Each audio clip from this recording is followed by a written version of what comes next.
If you ever made a drawing of the sun, chances are you painted it yellow. After all, everyone knows the sun is yellow, right? Everybody paints it in yellow. Well, in Japan people actually paint it in red. Just take a look at their flag. The red disc in the middle represents the sun during sunrise. Japan is known as the land of the rising sun, so the red sun is an important symbol in their culture.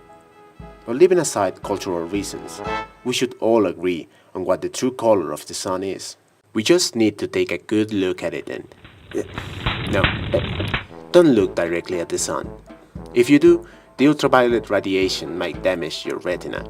Let's better take a look at this picture of the sun at sunset. The sky takes a reddish color, but the sun is still yellow. Or is it? Well, yes and no. It's not so simple.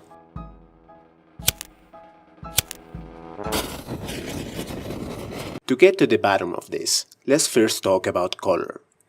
What we know as color is an illusion. It is the way our mind experiences light. It is quite personal, since you cannot be sure that you are seeing things in the same way as others. Although we can agree on what things are the same color, there's no way to guarantee that we are seeing the same things. So, instead of talking about color, let's talk about light. Light comes in many sizes, or to say it better, wavelengths. Our eyes capture some of these wavelengths, and our mind assigns a color to each one. Our eyes also miss many wavelengths, which means we can only see a fraction of everything that exists. Finding an answer about the color of the sun should be as simple as figuring out what wavelengths of light it emits. And the answer is that the sun emits yellow light, red light, orange, green, blue.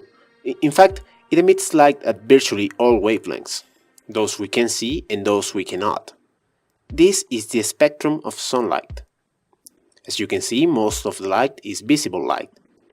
But if the sun emits light in all colors, why don't we see a sun that looks more like a rainbow?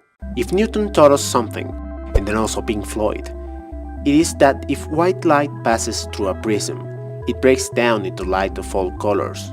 The reason for this is the same as why you don't see white on this picture. White is not really a color, but how we see the combination of many wavelengths.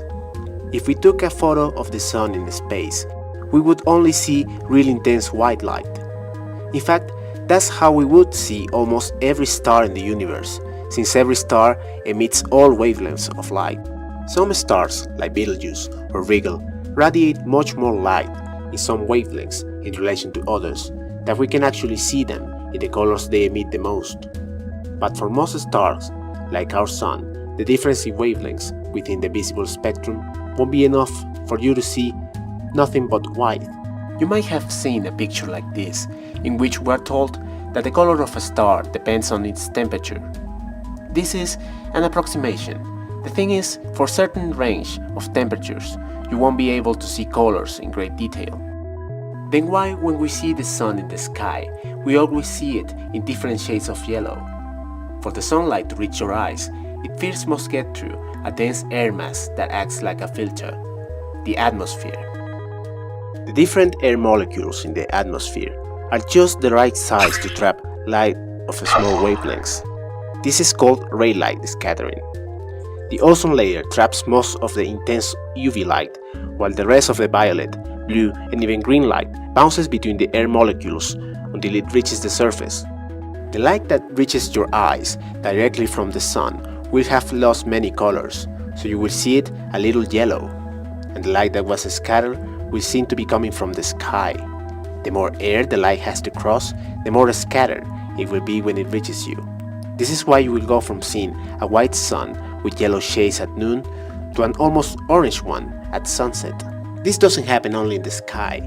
There's not any blue pigment in the eyes of people. The blue color is due to Rayleigh scattering.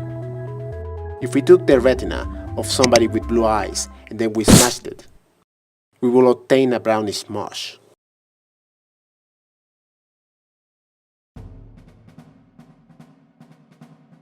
Talking about eyes, our eyes are not so good at watching objects like the sun. If you would like to see the sun in greater detail, you would need a special telescope, one that will allow you to see the sun in a better way, filtering some wavelengths at a time and capturing those your eyes cannot see, making visible the invisible.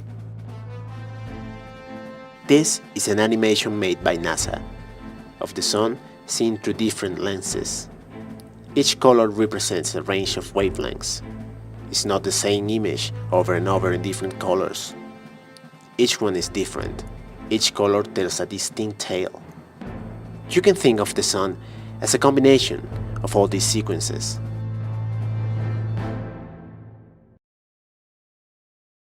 By the way, if the sun is of all colors, what is the color that it emits the most? It may be tempting to think that it is yellow, but actually, green light is slightly greater in proportion. In conclusion, the answer to the question, what is the color of the sun, depends on where you look at it, at what time, or how. The most general answer may be simply to admit that the sun is white, but this might not be so satisfying. The thing is, our eyes are not designed to see things as complex as the sun. After all, part of the reason why we see the sun white is our inability to see all of its nuances. This is why, if we should choose a version of the sun, perhaps we should just stick to the one we first met. This is its most familiar face anyway. It doesn't matter how precise it is in describing it.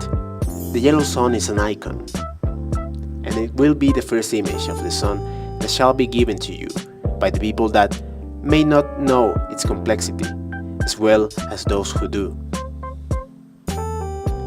So no problem, keep painting a yellow sun. But if you want to try something different, well, there's more of the sun than what we see at plain sight.